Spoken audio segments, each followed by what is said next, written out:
Film की शुरुआत होती है आर्थर यानी एक्वामैन को दिखाने से। हमें पता चला कि उसकी जिंदगी पूरी तरह से बदल गई है। वो अटलांटिस का राजा बन गया है। उसकी शादी मीरा से हो गई है जो दूसरे किंगडम के राजा की बेटी है और अब इनका एक बेटा भी है। अब कहानी शिफ्ट होकर आ जाती है इस मूवी के विलन पर जिसका नाम ब्लैक मैंटा है। उसके डैड की मौत हो गई थी पर वो उनके मरने का जिम्मेदार हमेशा से आर्थर को समझता आ रहा है। इसलिए ब्लैक मैंटा आज भी आर्थर से बदला लेने का फैसला करता है। वो अपने लिए खास किस्म का पावरफुल सूट भी बना रहा था और इस बात का भी इंतजार कर रहा था ये सूट पूरा होने के बाद मैं एक्वामैन से लड़ाई करूं। इसके बाद हम एक डॉक्टर को देखते हैं जो मरीन साइंटिस्ट भी था यानी समंदर के नीचे की दुनिया का, और अभी वो अटलांटिस के ऊपर ही रिसर्च कर रहा था। उसकी कोशिश थी कि अटलांटिस को ढूंढकर वहाँ जाए और उसे सबके सामने बाहर दुनिया में ला सके ताकि वो ये साबित करने में कामयाब हो जाए कि अटलांटिस जैसी दुनिया सच में पाई जाती है। अटलांटिस की इस रिसर्च को लेकर वो साइंटिस्ट एक बार अंटार्कटिका जाते हैं और वहाँ की बर्फ में कोई चीज ढूंढने की कोशिश करने लगती है। लेकिन तभी साइंटिस्ट और उनकी टीम पर ऑक्टोपस जैसा कोई मॉन्स्टर हमला कर देता है क्योंकि उसकी बड़े बड़े टेंटिकल्स भी थी। तो इस वजह से साइंटिस्ट अपनी टीम के साथ वहाँ पर फंस जाते हैं। इसलिए वो अपने बाकी साथियों को सिग्नल भेजकर मदद मांगते हैं। तब उनकी मदद करने उनका एक साथी आ भी जाता है यानी ब्लैक मैंटा।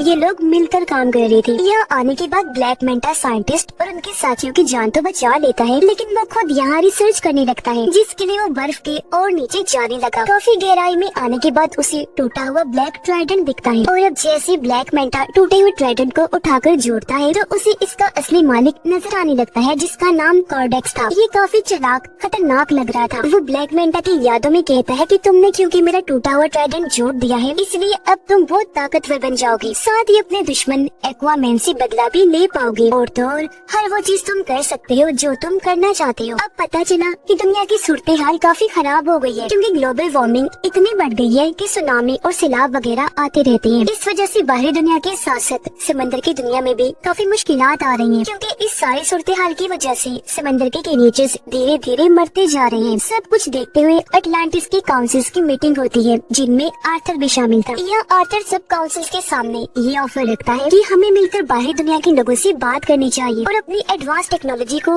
उनके साथ शेयर करना चाहिए, बांटना चाहिए ताकि इस तरह बाहरी दुनिया भी तरक्की कर सके और फिर वो हम लोगों की भी मुश्किलात को हल कर सके। पर जाहिर सी बात है कोई भी इस बात पर राजी नहीं होता। सभी काउंसिल मिलकर कहते हैं कि ऐसा नहीं हो सकता। उधर ब्लैक मैंटा का सूट पूरी तरह तैयार हो गया था और वो ये चाह रहा था कि मैं किसी तरह अटलांटिस में घुसकर ओरिकेल्कम को चुरा लूं। अब ओरिकेल्कम अटलांटिस किंगडम में पाया जाने वाला एक तरह का मेटल है जो बिल्कुल पेट्रोल की तरह काम करता है। इसके अलावा भी ओरिकेल्कम के बहुत फायदे हैं। तो अब ओरिकेल्कम को पाने के लिए ब्लैक मैंटा अपनी टीम के साथ अटलांटिस में घुस जाता है और वहाँ पर हमला कर देता है। अब उसकी तबाही को देखकर मीरा उसे रोकने के लिए ब्लैक मैंटा के पास जाती है पर क्योंकि ये नया पावरफुल सूट पहनकर वो काफी ताकतवर बन गया था इसलिए मीरा पर ही हमला करके जख्मी कर देता है जिससे वो बेहोश हो गई। ब्लैक मैंटा दोबारा से मीरा के पास आया। इससे पहले वो कोई और हमला उस पर करता यहाँ आर्थर आ जाता है। अपनी वाइफ को बचाने के लिए वो अपने दुश्मन ब्लैक मैंटा से लड़ने लगा और इस तरह इनकी जबरदस्त लड़ाई होने लगती है। लड़ाई के दौरान ब्लैक मैंटा की टीम उसे सिग्नल भेजती है जिससे वो समझ गया कि मेरी टीम ने ओरिकेल्कम ढूंढ लिया है। इसका मतलब कि अब वो वापस जा सकता है। तो इसीलिए लड़ाई को बीच में ही छोड़कर वो यहाँ से निकल गया। सही सलामत भागने में भी कामयाब हो जाता है। अब मीरा की हालत काफी खराब थी जहाँ तभी उन दोनों के पास आर्थर की मोम आई। आर्थर की मोम उसे कहती है कि ये बात काफी सोचने वाली है कि अगर ब्लैक मैंटा सच में इधर अटलांटिस में ओरिकेल्कम को ही लेने आया था तो फिर तो यकीनन कुछ बुरा होने वाला है। तब ये सुनकर आर्थर अपनी मोम से कहता है तो फिर इस मामले में हमें मेरे भाई ऑर्म की मदद चाहिए होगी। पर क्यों? तो आर्थर जवाब देते हैं क्योंकि मेरा भाई ऑर्म अटलांटिस के साथ साथ ओरिकेल्कम के बारे में भी काफी अच्छे से जानता है। वो अटलांटिस की पूरी तारीख के बारे में जानता है। ये सुनकर आर्थर की मोम कहती है पर ऑर्म तो एक दूसरे किंगडम फिशरमैन की जेल में कैद है तो फिर भला वो कैसे आ सकता है? जिस पर आर्थर जवाब देता है मैं खुद फिशरमैन किंगडम जाऊंगा और जेल से ऑर्म को छुड़वा कर ले आऊंगा। उसने ऐसे किया। वो सीधा फिशरमैन की जेल में पहुंचा। जल्दी ऑर्म को ढूंढ भी निकालता है। ऑर्म को लेकर वहाँ से बाहर आ जाता है पर इससे पहले वो यहाँ से निकलते ऑर्म को फिशरमैन किंगडम के गार्ड्स घेर लेते हैं ऑर्म की हालत अब काफी खराब हो गई है, क्योंकि यहाँ उसे ठीक से खाना नहीं दिया जाता था, जिस वजह से उसका जिस्म काफी कमजोर हो गया था। पर जैसे ये बाहर आई और समंदर का पानी इसके जिस्म को लगा, वो पहले की तरह सेहतमंद और ताकतवर बन जाता है। उसके पास पहले जैसी पावर्स भी आ जाती है, इसलिए ऑर्म अकेला ही गार्ड से भिड़ गया, उन पर भारी पड़ता है। एक ही झटके में सभी गार्ड्स को मार के रख देता है, जिसके बाद दोनों भाई यहाँ से निकल जाते हैं। रास्ते में बातें करते करते दोनों एक दूसरे को अपनी अपनी जिंदगी के बारे में बताते हैं। आर्थर ऑर्म से कहता है कि मैं अटलांटिस का राजा बन के थक गया हूँ, अब मुझे इस काम में बोरियत होने लगी है। लेकिन ये सुनकर ऑर्म को काफी हैरत हुई। वो आर्थर से कहता है कि जिस राजा की गद्दी को पाने के लिए मैंने भी बचपन से कोशिश की कि मैं राजा बन जाऊँ, पर वो गद्दी तुम्हें मिल गई, जिस गद्दी की तुम्हें कोई परवाह भी नहीं है। ये बात तो काफी अजीब और कमाल की है। जिसके बाद ये दोनों सीधा किंगफिश के पास गए और उससे ब्लैक मेंटा के बारे में पूछने लगते हैं, जिस पर किंगफिश दोनों को जवाब देता है कि ब्लैक मेंटा तुम दोनों को एक आइलैंड पर मिल सकता है, जो आइलैंड साउथ एरिया में है। और अब ये सुनकर दोनों भाई साउथ एरिया की तरफ निकल जाते हैं उस आइलैंड पर जाने के लिए। पर यहाँ आकर उन्होंने देखा कि पूरा आइलैंड ही बदला हुआ है। ऐसा लग रहा है जैसे ओरिकल्टम को जलाकर उसका धुआं यहाँ फैला दिया गया है, जिससे यहाँ के पेड़ पौधे यहाँ तक के जानवर भी पूरी तरह म्यूटेट हो गए हैं, बदल गए हैं, जिस वजह से उनका साइज काफी बड़ा हो गया है। यहाँ तक कि इधर के चूहे भी इतने बड़े हो गए हैं कि उनका साइज हाथी जैसा लग रहा है। साइंटिस्ट दिखाया गया जो इस वक्त ब्लैक मेंटा के ठिकाने पर होता है। यह साइंटिस्ट जब कोडेक्स के टूटे हुए ब्लैक ट्राइडेंट को देखता है तो बिना सोचे उसे पकड़ लेता है, और अब उसे छूते ही साइंटिस्ट को भी अपने दिमाग में कोडेक्स दिखाई देने लगता है, जो साइंटिस्ट को भी गलत काम करने के लिए कहने लगा, जैसा उसने ब्लैक मेंटा को कहा था। पर तभी यहाँ ब्लैक मेंटा आ गया। वो साइंटिस्ट के हाथ से ब्लैक ट्राइडेंट लेते हुए कहने लगा, साइंटिस्ट जी, आप जानना चाहते थे ना कि मेरा मकसद क्या है? तो सुनो, मेरा मकसद ये है कि मैं आर्थर और उसके पूरे खानदान को खत्म कर दूं, और अगर ऐसा करने के लिए मुझे किसी शैतान से भी डील करनी पड़ी तो मैं इसके लिए भी राजी हूँ। तभी हमने देखा कि ब्लैक मेंटा के इस ठिकाने को ढूंढते हुए यहाँ आर्थर और ऑर्म भी आ जाते हैं, जो आते ही साइंटिस्ट से मिले। वो क्योंकि समझ गया था कि आर्थर और ऑर्म अटलांटिस से आए हैं, तो वो उन्हें बता ही देता है कि उसका मकसद अटलांटिस को भी बर्बाद करने का है। इसी के साथ साइंटिस्ट दोनों को ब्लैक ट्राइडेंट के बारे में भी बता देता है, और ये भी कि जैसे उसे छुआ जाए ट्राइडेंट के मालिक कोडेक्स की यादें दिखाई देने लगती है। इनकी बात चल ही रही थी कि तभी यहाँ ब्लैक मेंटा की टीम के लोग आर्थर और ऑर्म पे हमला कर देते हैं, लेकिन ये दोनों ही भाई मिलकर बहादुरी से उनका मुकाबला करने लगे। ये उनको काफी बुरा मार रहे थे कि तभी यहाँ ब्लैक मेंटा आ जाता है, वो भी अपना पूरा सूट पहने हुए, और अब वो इन दोनों से लड़ाई करने लगता है। लेकिन इस बीच ऑर्म गलती से उस ब्लैक ट्राइडेंट को पकड़ लेता है, जिस वजह से उसे भी कोडेक्स की यादें दिखाई देने लगती है। तो ये सब होने की वजह से कुछ देर के लिए ऑर्म का लड़ाई पर से ध्यान हट जाता है, जिसका फायदा उठाकर ब्लैक मेंटा उस पर हमला कर देता है। वो जवाबी हमला ना करने की वजह से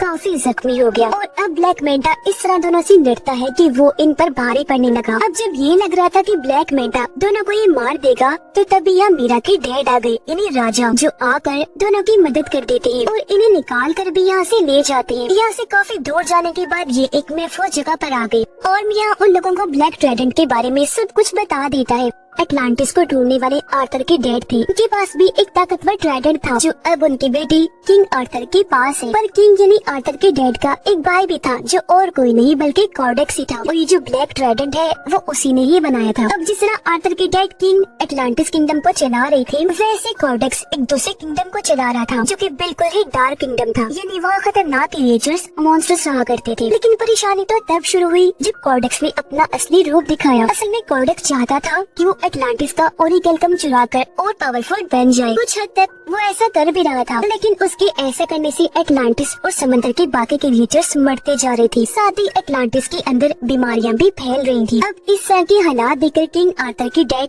कोडेक्स के खिलाफ आकर खड़े हुए और उसे ये सब रोकने का कहते हैं। लेकिन कोडेक्स ताकत के नशे में इस कदर पागल हो गया था कि वो अपने बड़े भाई किंग के साथ ही बगावत पर उतर आया, और ऐसा होने से उन दोनों के बीच जंग छिड़ गई। पर जंग में किंग कोडेक्स को हराकर उसे कैद कर देते हैं, और वो हमेशा के लिए वहाँ कैद रहे, कभी भी बाहर न आने पाए। इसके लिए किंग ने अपने खून का इस्तेमाल किया, जिससे हुआ ये कि कोडेक्स जादुई कैद में बंद हो गया, जहाँ से उसका निकल पाना नामुमकिन है। आगे और बताता है कि इस वक्त कोडेक्स यादों के जरिए ब्लैक मेंटा के दिमाग में घुसा हुआ है, क्योंकि वो उसका इस्तेमाल करके आजाद होना चाहता है। ये सब सुनने की बात आर्थर और ऑर्म की मोम भी सारी बात समझ जाती है। वो उन्हें बताने लगी कि हाँ, मैं भी कोडेक्स के बारे में जानती हूँ, और जिस तरह किंग ने अपने खून का इस्तेमाल करके उसे कैद किया था, अब कैद से आजाद होने के लिए उसे किंग की नस्ल के किसी इंसान का खून चाहिए, जब भी कोडेक्स आजाद हो सकता है। मतलब जिनके अंदर किंग का ही खून दौड़ रहा हो। किंग का खून उनकी शाही फैमिली के लोगों में ही हो सकता है। ये सब सुनकर आर्थर समझ जाता है कि मेरी बेटी की जान खतरे में है, क्योंकि जाहिर सी बात है ब्लैक मैंटा के लिए सबसे आसान टारगेट उसका बेटा ही था, जिसे वो आसानी खत्म कर सकता था। इसलिए वो फौरन अपने घर आ गया। देखता है कि वहाँ सब कुछ तबाह हो गया है, घर जल रहा है, बच्चा यहाँ से गायब है, साथ ही वहाँ एक आदमी जख्मी पड़ा है। पूछने पर आदमी बताता है कि ब्लैक मैंटा यहाँ आया था, ये सारी तबाही उसी ने ही मचाई और वही तुम्हारे बेटे को ले गया है। इससे साफ जाहिर हो गया कि आर्थर का शक बिल्कुल ठीक था। इसीलिए अब आर्थर और ऑर्म दोनों मिलकर उसके बेटे को बचाने के लिए जाने लगते हैं। पर उससे पहले इनकी वो हम दोनों को समझाती है कि हमेशा मेरी एक बात याद रखना कि तुम दोनों एक दूसरे के भाई हो, चाहे कुछ भी हो जाए तुम्हें एक दूसरे का साथ देना ही है। सीधा ब्लैक मैंटा के ठिकाने पर आकर वहाँ हमला कर देते हैं, लेकिन इन पर भी एक काफी बड़ा मॉन्स्टर हमला कर देता है, जिससे बाकी तो बच गए, लेकिन उसके सामने मीरा के डैड फंस जाते हैं। तब ऑर्म जाकर उनकी मदद करता है और मॉन्स्टर के चुंगल से उन्हें निकाल लेता है। ये देखकर मीरा के डैड समझ गए कि जिस ऑर्म को मैं हमेशा से गलत समझ रहा था वो तो काफी अच्छा इंसान है। अंदर ब्लैक मैंटा के पास आर्थर का बेटा होता है। यहीं पर साइंटिस्ट भी था जो उस छोटे से बच्चे को देखकर बचाने का सोचता है, इसीलिए बच्चे को उठाकर यहाँ से भागने लगा। पर ब्लैक मैंटा जो उसे देख चुका था साइंटिस्ट पर हमला करके उसे जख्मी कर देता है और बच्चे को छीन लेता है। और अब जैसे ब्लैक मैंटा उसके बच्चे को मारने के लिए आगे बढ़ा, तभी यहाँ पर आर्थर आ जाता है जो उसे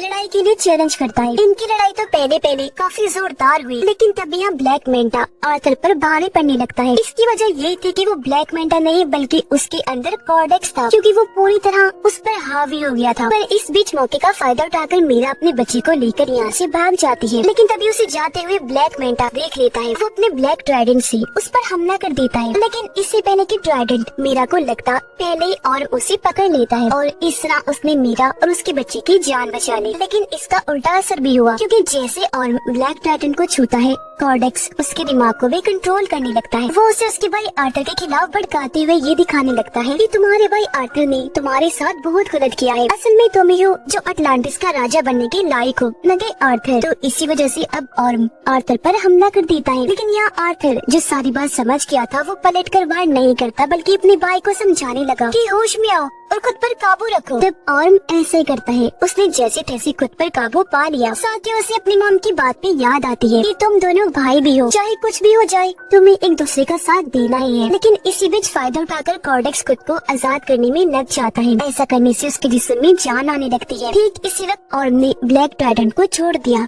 अब तक काफी देर हो गई थी, क्योंकि कॉर्डेक्स खुद को जिंदा करके आजाद हो चुका था। और अब कॉर्डेक्स को अपने सामने देखकर आर्थर उसी के ब्लैक ट्राइडेंट से उस पर हमला कर देता है। पर कॉर्डेक्स आसानी से अपने ब्लैक ट्राइडेंट को पकड़ के आर्थर पर हमला करने की कोशिश करने लगता है। पर उससे पहले ही आर्थर अपने वाली ट्राइडेंट की मदद से उसके ब्लैक ट्राइडेंट को तोड़ता हुआ कॉर्डेक्स को जा लगता है, जिससे आखिरकार वो भी अपने ट्राइडेंट के साथ साथ खत्म हो जाता है। उसके खत्म होते ही पूरी जगह भी तबाह होने लगती है। धीरे धीरे करके ये सारी जगह टूटने लगी थी और तभी इसके नीचे ब्लैक मैंटा दब जाता है। पर उसे मुसीबत में देखकर आर्थर उसके सामने मदद के लिए हाथ बढ़ाता है, पर ब्लैक मैंटा इनकार कर देता है, ये कहकर कि शुक्रिया, मुझे तुम्हारी मदद नहीं चाहिए, तुमसे मदद लेने से अच्छा मैं मरना पसंद करूंगा। तो इसी वजह से ब्लैक मैंटा भी वहीं दबकर मारा जाता है, जबकि आर्थर और उसके बाकी साथी वहाँ से बाहर निकल जाते हैं। यहाँ आर्थर ऑर्म से कहता है कि अब तुम बिल्कुल आजाद हो, तुम्हें अब किसी भी जेल में जाने की जरूरत नहीं पड़ेगी, क्योंकि फिशरमैन की जेल में हम ये कह देंगे कि तुम यहाँ दबकर मारे गए हो और अब तुम यहाँ से जाओ और आजादी से अपनी जिंदगी जियो। ऐसा होने के बाद पूरी तरह अब ऑर्म भी आर्थर को